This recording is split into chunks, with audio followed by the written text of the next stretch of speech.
Welcome to the show. I'm Jason Whitlock, and I'll tell you why the distractions may be too much for Dak Prescott this season. And I'm Colin Cowherd, and I'll tell you why I have no issue with Cam's old teammates being honest about it. Some see it as a shot. Speak for yourself starts now on a Monday. Oh, I think we agree on Cam.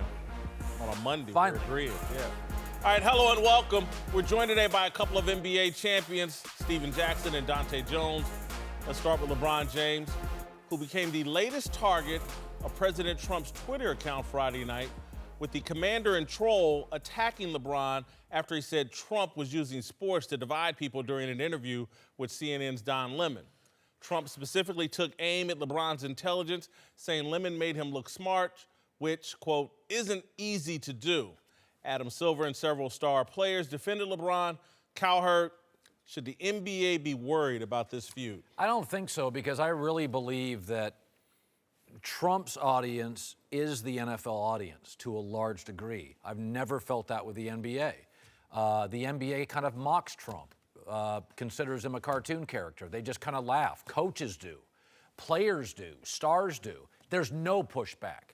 So, I mean, here's what we know about the NFL, and I think this is mostly understood. The NFL has very much been about military, law enforcement, the flag, and Middle America. That Middle America, that Michigan, Ohio, Wisconsin, that got Trump into the White House. That's his base. And the NBA, to me, it's almost popular to attack Trump. Almost. Yeah, you're right. It is popular. It's a badge of honor. You attack Trump. So I think the NBA kind of rolls their eyes at Trump. I think they should be a little bit worried about this feud, because I think it's part of a pattern that I think is going to eventually lead to the kneeling coming to the NBA. I see this as LeBron James being positioned and moved into a position to where he's going to take a knee during the NBA season. And I think that's going to be an issue for the NBA, no different than it is for the NFL. I don't think the NBA is going to be allowed to get away with, hey, this problem with black athletes and the President Trump, that's an NFL issue, we're out of it. They're not out of it. Because again, and we got to just talk factually here, LeBron James actually started this. He poked President Trump first. He basically called him a racist in an interview with Don Lemon. And the fact that Trump responded should be no surprise to anyone. If I drive through a drive-through and speak into the deal and say, give me a Big Mac and fries, when I turn that corner and they got a Big Mac and fries, I'm not shocked. Anybody that knows anything about Trump's history the last 40 years, you talk smack on him, he's going to talk smack back. I think this is going to be an ongoing thing that's going to lead to some protesting in the NBA. I don't think it gets to that point, because I think it's the players and the league are on the same page. I think if they do any type of protesting, they're going to be on the same page. I think the NBA shouldn't worry about it, because LeBron is handling it right. He's not stooping to the president's level. He's not getting on there sending any threats or saying anything stupid. He's handling it the right way. For some reason, they need to make the president a picture or egg so people won't know it's coming from him, because he's having too much time to stoop low and worry about things that he shouldn't be concerned with. But LeBron has handled it right, like he's handled everything right. And another reason why he's the best player that ever come around in basketball. And I think that the league just needs to leave it alone and let him continue to handle it, because he's doing it right. Yeah, he definitely is handling this in the right capacity, because the president needs a burner account. He needs something to distance himself from his own personality, because his racial insensitivity, his antics as acting as a fan in this respect right now, because what he is he's mad that the guy he reveres as a player is not on the side as him. You've seen his tweets and saying how he respects LeBron. LeBron's doing everything the right way. LeBron's doing this. LeBron is a great basketball player. And then now, when he doesn't speak in the same light as him, when he's not his fan, when he's speaking the truth because of what the president has done so far, now he's not his fan anymore. Now he likes MJ. And this is like a spoiled brat syndrome. We're supposed to respect the commander-in-chief. You are absolutely correct. But when he acts as the commander-in-chief, when he acts in reverence to the office, That's where he gets his respect from. Where I didn't. does it say that? We have to respect it. No, but all the presidents we had so far, even George Bush, we can disagree with his policy. We can disagree with what he does in office. But if he does not act in a respectful manner, that's where we get these things that athletes come out and speak about him and the reverence that they have so far. And I don't think that it was his place to be able to do that, to be able to distance himself from something that is revered by so many people and is affecting so many people. The things that LeBron James has done for his community, earned our respect. he's earned our respect. Yeah, but right. the president right now is not earning our respect because of how he's speaking about American people. I think that, though, if you just look at anything about Trump's history over the last 50 years since he came into an adulthood, I've watched documentaries, I've looked at the whole history. Hasn't changed? There's nothing he's doing that's any different. Right. If you attack him, he's going to attack back. There's nothing and so I didn't expect some sprinkle dust when he went into the presidency. Oh, he's going to be different. I don't have that expectation of him.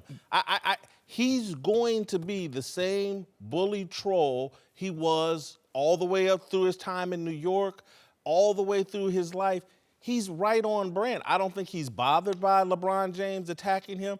I think he's attacking right back, and he's good if a feud continues. Sensitive. He can't be so sensitive. Who's being sensitive? The president. The president Just because LeBron said I wouldn't sit next to him, I wouldn't talk to him, you can't be sensitive about that, then put out a mass tweet, a sensitive tweet. If you're going to say stuff about everything that's going on, if you have something to say about everything, and somebody say something about you or disagree with you, you can't be sensitive. Steven, and the president is super sensitive. How does that not play both ways, though? Because one's the president, one's an athlete. Exactly. One is a reality star who has told you for 40, 50 years who he is.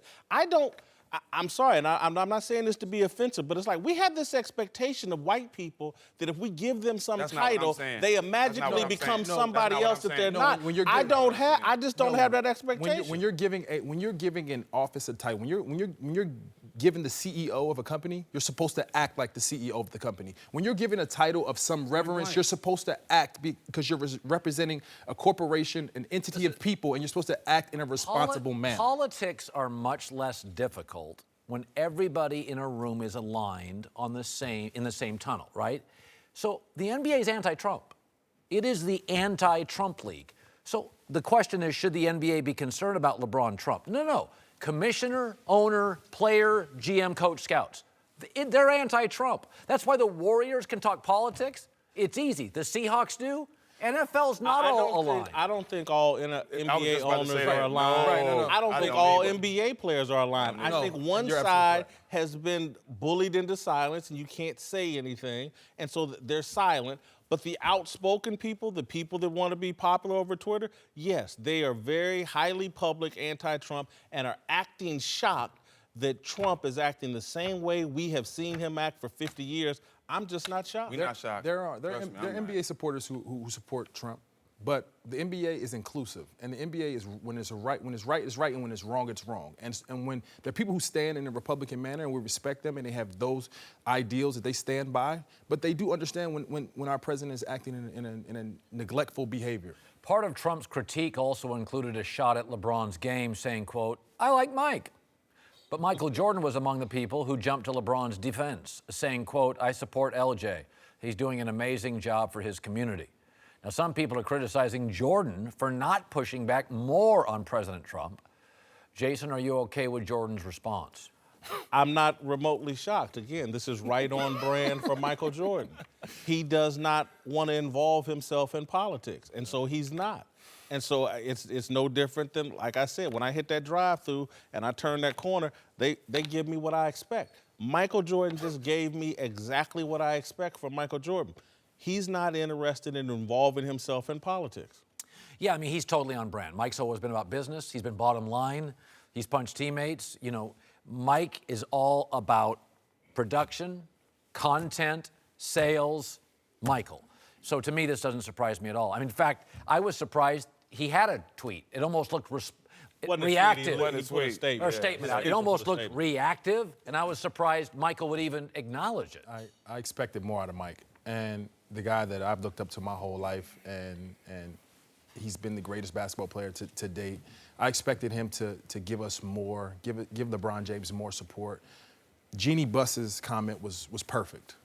and she's his now. She represents LeBron now for their organization, but she gave the right verbiage to explain what is necessary for our country and what LeBron James is doing, what LeBron James means to our country. Mike said his community. It's our community. Like, LeBron James is not only affecting the black community, he's affecting the community. He's making all our communities better by trying in one place and trying to extend it to others. Well, at the end of the day, Mike is allowed to reply to any question that he feels he want to reply to the way he want to reply to it. And nobody can say nothing about it at the end of the day. But I think the problem was people wanted him to elaborate and put himself in our shoes and say more of we than he or they. They wanted Mike to put himself in them shoes and put himself as the culture, as the community, like you say, and he hasn't done that. He could have elaborated way more. I expected the same thing you expected for Mike to stand behind LBJ and say a lot more than what he said, but at the end of the day, what can we do? It's like my man said, that's what we expected from Mike. There are people, and this is okay. It used to be okay if you said, hey, I'm not really into politics. That was understood. My dad kind of talked about the economy and politics. You're not allowed, unfortunately today, to not have an opinion on politics. And what I think is interesting is, Twitter's all about tolerance, but then tolerate people who don't want to get into politics. But you don't have to be in politics to care about your community. You don't have to be in politics to care about where you live. But let's just be clear, though, Stephen. I don't think we have evidence that Mike doesn't care about his community. I can show you. I can show you evidence of Mike spending money in the community, schools in Chicago, blah blah blah. I don't think just because he didn't step out here on this LeBron deal, because perhaps, and I don't want to put any thoughts in Mike's mind, but I am someone who tries to stay out of politics. I've never voted. It irritates people. I don't like to talk about things that I'm not that informed on. And everybody else loves to be an expert. I don't. I try to stay in my lane. And I trust me, my family all disagree with me about my stance. But Michael Jordan's position might be, man, LeBron called him a bum over Twitter. LeBron went on TV and called him racist. If you know Trump, you know you're going to get a response. I'm good. I'm going to stay out of this. And that's fine. That's fine, though. But at the same time, he has the right to respond. But at the same time, it was expected at that moment, after everything's been said. Expectations? From the culture, from us. At this moment, Mike, there's been a lot said about Mike don't love us. He don't support the community. He's not down with us. There's been a lot said over here. We've all heard it.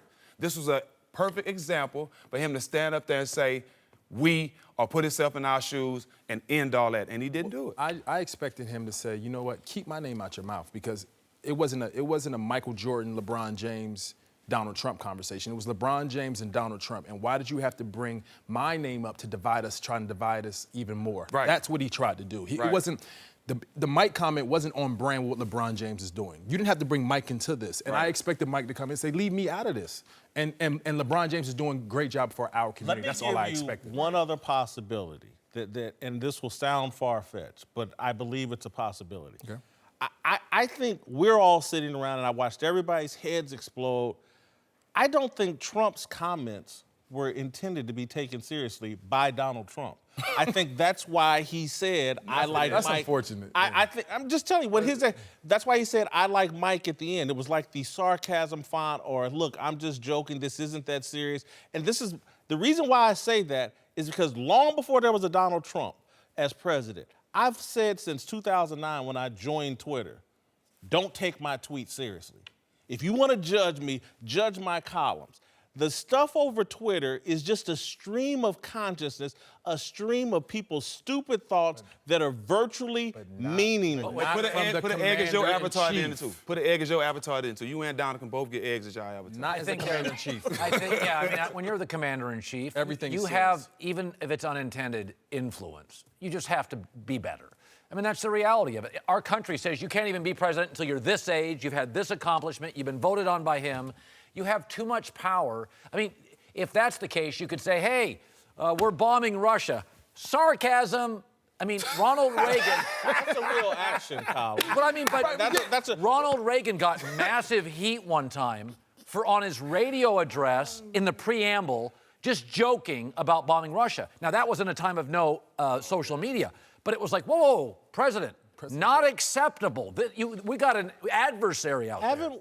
My position is, though, hasn't this guy made it crystal clear the rules that everybody else obeyed in the presidency?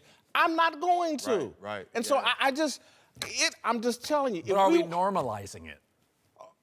Are we saying it's okay? He's normal. Right. It's okay. I mean, that's Are the we question. saying it's I okay mean, for the president and chief to if just somebody act acts how much- inappropriately, that doesn't mean we should normalize any behavior that's not appropriate. And his position would be, and his supporters would be, we've normalized so many things that previously we would have thought was unconscionable, unbelievable, that the fact this dude sends out stupid tweets, this is where we draw the line in the sand, based on all the other things I've seen normalized in this society? As the best nation in the world, should we stand for a commander-in-chief that wants to be normal? Should we? He represents us as a country, and should we normalize his behavior in representing us? We shouldn't stand for a commander-in-chief that's just going to say, I'm just a regular guy and I'm going to act just like you. No, he represents us every time he steps in front of other nations. My point would be, if we don't like Trump, we should do things differently in this society so that no one like him again would ever get enough votes to be president. And so while we sit around and try to fix him, he's not fixable. Right. He's a billionaire. We got to go. He's a billionaire with 70 years old. He's not fixable. Is our behavior fixable so we never get in this position again? And so y'all can run around trying to fix a 70-year-old billionaire, or you can look in the mirror and change the man in the mirror. Michael Jackson said it a long time ago. That's how you affect change. Be the change you want to see. And so if you don't want to be involved in getting attacked, don't attack somebody. Hi, guys. It's the Herd, Colin Cowherd. Before we get back to Speak for Yourselves podcast, I want to tell you about T.O.HOF tires. UFC fighters are tough. You know what else? T.O.HOF tires. That's why T.O.HOF has been around and a proud sponsor of UFC. Like the fighters, they're built for battle. It's an all-or-nothing philosophy. Aggressive design, durability, on- and off-road capabilities. Yes to all of them. Living life on the highway? T.O.HOF, T-O-Y-O, has you covered. No matter what you drive, T.O.HOF has what you need, and frankly, the tires just look cool. Nothing ruins your day faster than being stranded on the side of a road with a flat tire. Any vehicle, any terrain, all or nothing. The next time you need tires, ask for T.O.HOF.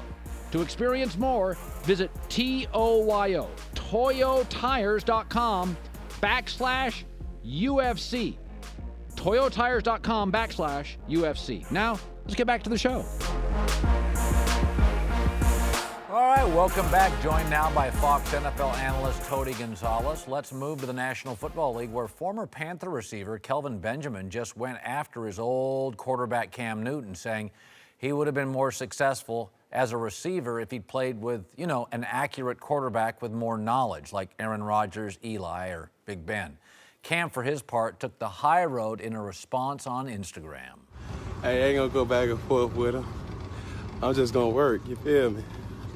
That's all it is. You know what it is. Just work, baby. All right, Whitlock, have an issue with Benjamin calling out Cam. Yes and no. You know what's odd? The first thing I thought was, I remember when Benjamin first left, it was about how close he and Cam That's were. what I thought, yeah. Cam was going to be upset. Listen, Kelvin Benjamin showed up overweight as a rookie, never got in the best shape, and a lot of this is on him. No, because as a journalist, anytime I get an athlete to tell me what they really authentically think, it's a great day. Yeah. And so he has said, he's put voice to a thought that a lot of people have. He's not accurate. He's not a student of the game. And I would have played better with a quarterback who was more into the game. That's what Kelvin Benjamin thinks. That there's probably some truth in that. There's also the other side, again, Kelvin Benjamin, there's some things he should have done to be a better performer. It didn't bother me. Cam's a little like Westbrook. Oklahoma City and Charlotte are smaller towns. Cam and Westbrook are flawed but dynamic players, and those markets feel like we're getting talked about. People talk about us. People talk about the Panthers. People talk about OKC. The organization has coddled them mostly, and criticism, you get real pushback. I think Cam's support in Charlotte is almost Brady-like in New England. The difference is one's been a huge winner. I don't think he said anything we don't believe to be true, But you criticize Cam and Charlotte, kind of a college town. You criticize Westbrook and OKC. By the way, both struggle with accuracy. You're going to get major pushback. Cam's following in Charlotte is college town stuff. You know how college towns are. They're loyal to a fault. Pro towns are loyal to a point. College towns are loyal to a fault. And I don't think he said anything people haven't talked about for years. Yeah, but my thing is why. I just don't understand why you would go after somebody that you used to play with. And one thing that I know going forward from this, he better put up some numbers now than the guys he's playing with out there. I'd rather have Cam Newton throwing me the football than the guys he's playing with now. So I just don't understand why you would call out an ex-player. We all have an opportunity to do that. Cam could call you out saying that you came in overweight, you were lazy, maybe you didn't know the playbook, whatever it is, you're always hurt, you're not on the, whatever it is. You can go at almost any player. We're all flawed in some respect.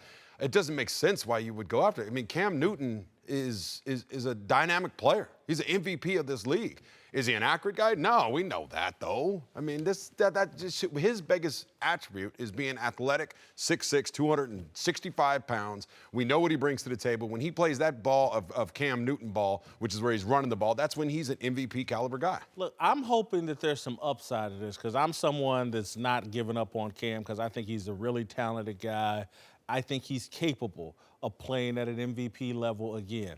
I think there may be some upside here in Kelvin Benjamin publicly calling him out and putting some pressure on Cam Newton. I hope that Kelvin Benjamin also was man enough to say this to Cam when they were teammates or in private, and this isn't just some pot shot from far away now that I'm in another city. But now that it's here, I think it puts a little pressure on Cam. And I hear you about Charlotte, and I used to live in Rock Hill, South Carolina, which is a suburb of Charlotte, 15 miles south of Charlotte. It is a college town, but I do think they've had enough of what they've seen from Cam in recent years, and they'll want to see Cam improve under Norv Turner in a different offensive system. And if they don't see that improvement, they're going to take Kelvin Benjamin's words and they're going to shove them down Cam's throat. Yeah, I'll believe that when I see it. Because I think, listen, we had Greg Jennings on today. I had you on today. D'Angelo Hall. I've interviewed 10 guys who have played with him, played against him, and they all said the same thing. Yeah, he's huge, great athlete, but he could be better at the quarterback thing. It's almost like with Westbrook. Yes, he's dynamic, but he's not the easiest guy to play with. That's what you're saying about Cam. He's not the easiest guy to play with. I think it's very difficult to get people to change when they're rich. When you're rich and pretty successful, people will do change when your health's at risk, or if you don't change, you're getting a divorce, or you're desperate. Cam's not desperate. He's got an MVP, he's got a lot of money, he's got a great family, and he's got support in the community. I'm not sure if he has the level of respect around the league that he wants. And I don't, certainly wealth and youth create a level of delusion. But Cam's getting older and older every year, and you start snapping out of it because he went to the Super Bowl once. He had the MVP once. He hasn't been in the MVP conversation since. Well, you've been a star. Does this kind of criticism bother you if somebody took a shot at you? Yeah, it bothers you. I mean, you take it, absolutely, you're thinking about it, but at the same time, I think Cam Newton, if he is getting older, and if he doesn't have that athleticism, then he's not going to be that MVP quarterback. He has to be Cam Newton in order to be successful, just like Russell Wilson. I think Russell Wilson's great. He's great in the pocket, but what makes him truly special is when he gets outside of the pocket. That's what Cam Newton has to have. That's what Norv Turner better be game planning and putting in a system that's going to utilize Cam Newton's talents. Otherwise, it's over. I don't think you'll ever see that MVP type guy again if he's trying to be sitting back in the pocket, being a slicer and dicer. He's just not that quarterback. All right, welcome back. Tony Gonzalez is back. We're joined now by longtime NFL player D'Angelo Hall. Let's move to Dallas, where Dak Prescott's public opposition to kneeling during the national anthem continues to reverberate with an artist painting a mural portraying the Cowboys quarterback as the main character from Get Out, implying he's being hypnotized by racist white people. Dak was asked about the mural yesterday, but held his ground. Everybody has their own opinion. As I said, I made my statements. I stand by what I said, and as I said, some people may have misunderstood it or whatever, but I know when I said I felt strongly about what I said, and It is what it is. All right, Cowherd, do you think the anthem issue will distract Dak this season? No, because I think in Dallas he is beloved and they're on his side on the anthem issue. Again, I think politics is easier when you have alignment. I think Dak's really mature. I think he's really smart. I think he's really defiant. I think he's going to be great for the next 12 years. I'm a huge fan of him. This continues to be why I'm a huge fan of him. He doesn't have the best arm. He was a fourth-round prospect. What blows me away with Dak, every time he's asked a tough question, right answer. And he's just saying, I gave you my opinion, I can handle it. He's not afraid of criticism. And I do think, I've told you this before, on this anthem situation, the market matters. You know, San Francisco and Seattle are pro-kneeling. Dallas and Charlotte, a little more conservative, are not as pro-kneeling. So I think in Dallas, it plays okay. The mural is in Dallas. This is Yeah. a Cowboys fan taking a pot shot at him in Dallas. I do think it's going to be tough for Dak. I think that social media has such control over our thoughts on race, and people want to extract a penalty for Dak Prescott, saying something that earlier today, Colin, I went back and looked at what LeBron James said when Colin Kaepernick started kneeling, and it was almost word for word the exact same thing that Dak Prescott said. And LeBron said, no, I'm not going to kneel. No disrespect to the guys that are, blah, blah, blah. It was almost word for word what Dak said. And this is what just keeps blowing my mind. We have put a pressure on NFL players that we're not putting on other players, other athletes. NBA players have guaranteed contracts. Allegedly, they have great relationships with their ownership. And so if there was a play with guaranteed contract, all the money they make from shoe companies, why aren't those players being called on to kneel with this kind of pressure that we're putting on Dak Prescott? LeBron James, Dak Prescott say the same thing. Dak Prescott gets ridiculed. LeBron James is, well, it's perfectly fine. NBA, you guys, you don't have to kneel. You don't have to do anything to hurt your bottom line. I think Dak's under a lot of pressure. It'll be interesting how he handles it. Yeah. Well, I think Dak is under a whole immense ton of pressure. And for him, you know, I don't think it was necessarily what he said. I think it's the way he said it. He almost dismissed the black community is what I felt like. Had he come and said, well, guys, if you want to kneel, then I understand where you're coming from. It seems as though Dak made his stance and he felt as though his stance was the only one that mattered. And so for me personally, I would have liked to hear Dak say, but I understand where the other side is coming from. I don't think I heard him say that. He did say that, but you didn't hear it, but he did say that. Yeah. When I watch that tape and I see him respond, I'm kind of with you. I love that because that's something that I didn't have when I played. And what I'm saying is the ability to say, I said it. If you don't like it, that's too bad for you. That he's being fearless. And I think if anything, this is going to help him in that locker room, to me. Because I know if I was in that locker room with him, I'm like, right for you, whether I agree with you or not. You stand by what you said. He's showing that he's fearless. I think this is why he's had so much success on the field, coming from where he's come from.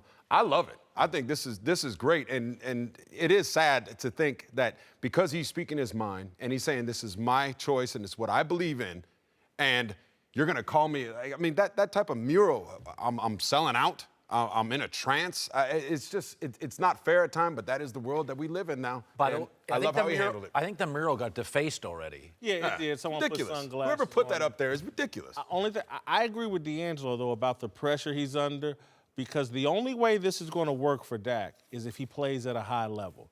If he struggles on the field, the guy that did this mural, he's going to have a whole pack of guys doing murals, and there's going to be an attack on Dak. If he plays well, I think this is going to work wonderfully well for him. He'll be more celebrated. He'll quiet his critics. But if he struggles at all, and particularly with Dez Bryant not being there, I think he's going to be under attack. All right, to Canton, where the Hall of Fame class was inducted over the weekend, highlighted by a rousing speech from our friend Ray Lewis. But now the Hall is reportedly considering a new rule requiring candidates to sign a pledge that they'll actually show up to the ceremony, after T.O. decided to hold his own induction in Chattanooga, Tennessee. Not surprisingly, T.O. used the occasion to go after the Hall of Fame. So I want to address the elephant in the room. Many of you may be wondering why we're here instead of Canton. There's been a lot of speculation and false reports as to why I chose not to be there. I would like to set the record straight.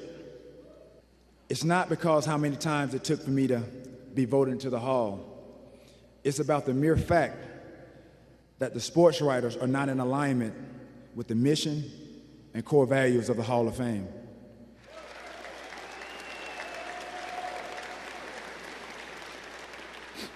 These writers disregarded the system, the criteria, and bylaws in which guys are inducted, and ultimately the true meaning of the Hall of Fame and what it represents. I wanted to take a stand so the next guy coming after me will not have to go through what I and others have gone through. Whether it's 3 years or 45 years, you should get what you rightfully earned. All right, Whitlock, was Hall of Fame weekend better without Terrell Owens? Better without, I'm not 1,000% sure, but I don't think the Hall of Fame weekend was in any way damaged by T.O.'s absence. And I was kind of shocked because I went into it with the expectation that, because I love Hall of Fame weekend, I went into it with the expectation it was going to be hurt by him not being here. He was an afterthought. I thought Randy Moss, Brian Dawkins, Ray Lewis, Jerry Kramer, their speeches were so incredible. It's probably my favorite Hall of Fame weekend ever in terms of speeches. And I did make it a point to watch T.O.'s deal in Chattanooga, and it didn't have any impact on me and how I enjoyed the things that went on that night with the Hall of Fame induction ceremony. I don't think they should change the rule. If a guy doesn't want to be there, so what? I don't think it hurt the Hall ceremony at all. I don't think it hurt the ceremony. I think T.O. would have made it better because he's a star. The one thing I'll say about Hall of Fames is most industries that have Hall of Fames, like there's not an insurance salesman Hall of Fame. There's a rock and roll Hall of Fame and a broadcaster's Hall of Fame and a football Hall of Fame. Those are industry with stars, highly compensated, often eccentric people. You have to understand there'll be divas. Kiss didn't show up. David Bowie didn't show up, rock and roll. So like these Hall of Fames, you're not dealing with like average American citizens. You're dealing with people who have been elevated, enriched, empowered, worshiped, and then occasionally you get a diva. So just deal with it. Like the Rock and Roll Hall of Fame, guys trashed hotel rooms for 30 years. That was part of being a rock and roller in the 60s and 70s. So I look at T.O. and I think, not everybody in the Hall of Fame. Some guys are offensive linemen. I mean, some guys are star quarterbacks. Some guys are, Brett Favre-ish, and some guys are wonderful like Tony Gonzalez. Oh, not everybody's the same. You're too much. Too much. Well, the way I look at it, it did get hurt to me. I think it got hurt because T.O. is a big-time star. Okay, he's one of the best receivers to ever go. You've covered him. This guy was the truth. And should he have been voted in on the first ballot? Yes, I think so. That's my opinion. I think so.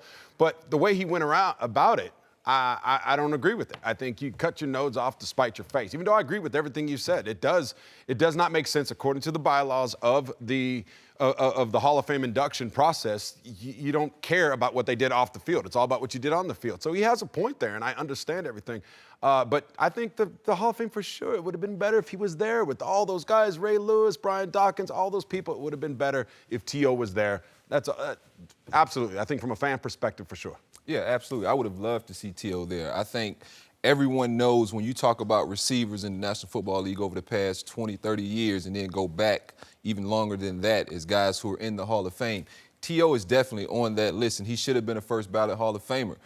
But knowing him, the person, everyone knew this was kind of going to happen, that T.O. was going to use this opportunity to make a poke at the voting process. I thought it would have gave even more of a voice and legs had he done this there in Canton. And so I think this is definitely a situation. It's not just about T.O., his Hall of Fame speech. The reason I wanted him there is because, I kind of watched him over the years, having to cover him. And so I kind of watched his struggle. I watched him, be this great player. And, it was almost, those touchdowns you scored on me, you deserve to be there. I want to see you there. And, this is a moment he can't ever get back. Those guys would have embraced him, as you saw. It wasn't about anything else. Once you get the chance to put that gold jacket on, you heard these guys talk about it. You become part of this family.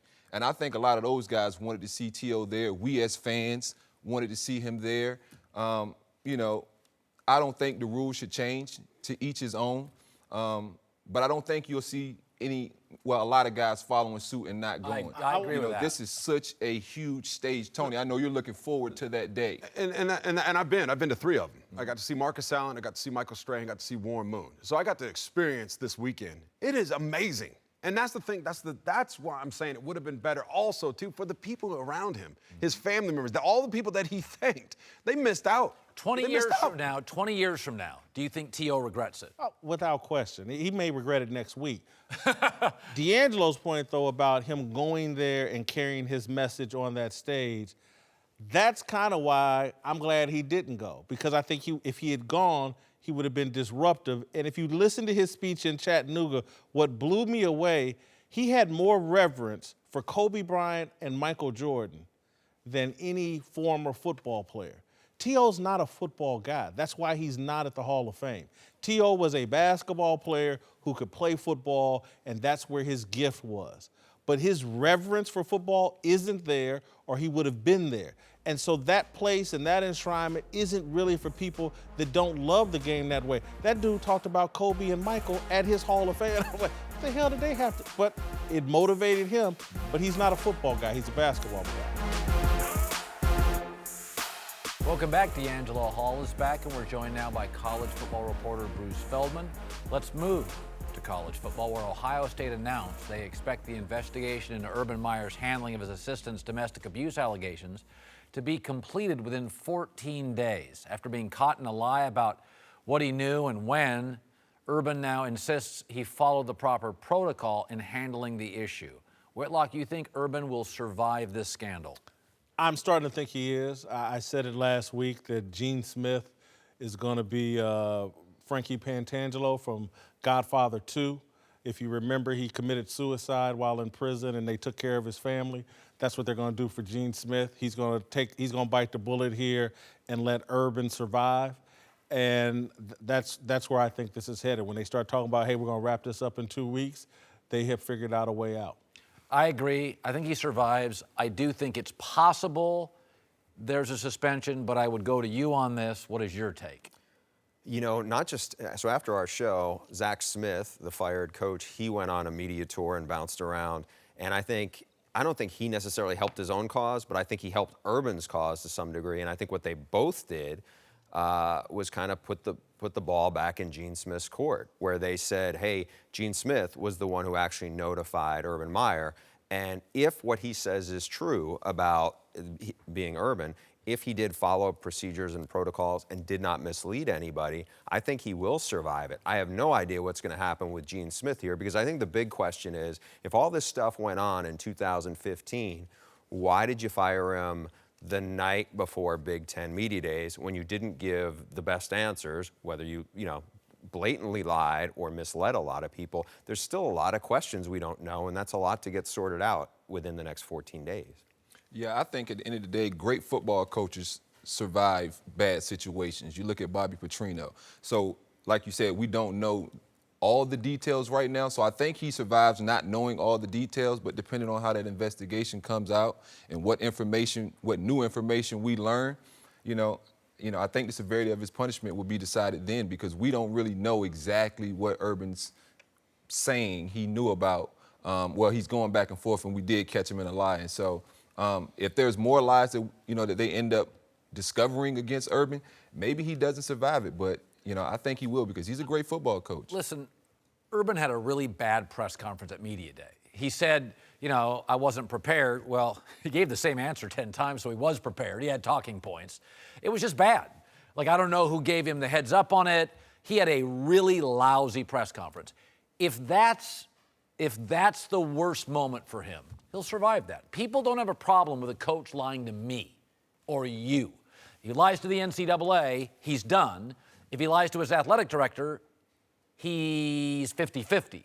But my gut feeling is he was just lousy at that Big Ten media press conference, and that's the worst. By the way, it wasn't just one press conference. It was over the course of the whole day. It was a morning press conference, and there was an afternoon availability. It wasn't just like one, bad soundbite. The one thing I would also counter with is, this is the same school, by the way, that fired Woody Hayes. It also fired Jim Tressel. So it's not like they haven't, I don't want to say sacrificed, but gotten rid of really powerful coaches. So we'll see what the answer is. That's a hell of a point that I hadn't thought about in terms of Woody Hayes, Jim Tressel. Yeah. They have a history here. But Colin, I'll just say this.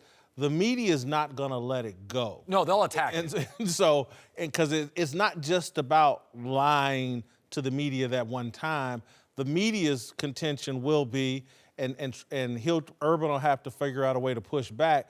It'll be, no, you covered up for an assistant coach who was in an abusive relationship with his wife, and you did it because he was Earl Bruce's grandson. And twice. Yeah. You could argue there's two different instances, Florida and Ohio 2009, State, when he intervened. Yeah, and so I think the school, I think Gene Smith will bear the brunt of this. I think Urban will get a 2, 3, 4 game suspension. But I think, to me, what it looks like, they're on the path of figuring out a way for Urban Meyer to survive. We're talking about right before the season. Right. Oh, this could be very problematic for Ohio State. And if Gene Smith, who's in his 60s, has had a long career at Ohio State, if he's willing to be the scapegoat on this and willing to let Urban walk, and that's where I think this is headed. Do you think that's possible? I do think it's possible because, again, if Gene Smith knew and if Urban Meyer, they all kind of convened and say, okay, are we going to keep this guy on? We know, now he hadn't been charged in 2015 by the police, but there are these issues and it goes back to 2009. If they both talked about it, Gene Smith, is Urban Meyer going to say, okay, well, our AD and I had communication with this. Who's ultimately responsible, the head coach or his boss? I don't know how they untangle this. I don't think they're going to fire both of them. All right, welcome back. Time for last call. Let's move to Canada, where Johnny Manziel made his long-awaited return to football Friday, and it couldn't have gone worse. With Johnny throwing 4 interceptions in the first half before getting benched. Cowherd, you writing Manziel off after that game? He's never looked smaller. I mean, honestly, I'm for guys like Manziel and Tebow going to the CFL, but he looked absolutely overwhelmed. In fact, even though that was an interception, that was the one play that I was like, good. I mean, he had a little Russell Wilson. He's running around, but I mean, like this throw. That's just brutal. That's a brutal throw. Yeah, he's dusting off a lot of rust. He didn't have a lot of time with this personnel and this particular offense. I'm not going to write him off just yet off of one game. We got to see more. It's no different than, well, it is different than Lamar Jackson again. I'm not going to write him off just yet. All right, to New York, where Odell Beckham Jr. may not have a new contract, but he does have a new look, blazing a trail in the world of dental fashion by getting diamond crosses implanted on his teeth. Cowherd, you like this look? I'm going to the dentist right after the show to do the same thing. He's a trailblazer. Look, too much money and too much time and too much youth. That's how you end up with diamonds in your teeth, where nobody can really see him unless you make great effort. 4 people to see him. He's got money to burn. That's generational. He's got money to burn.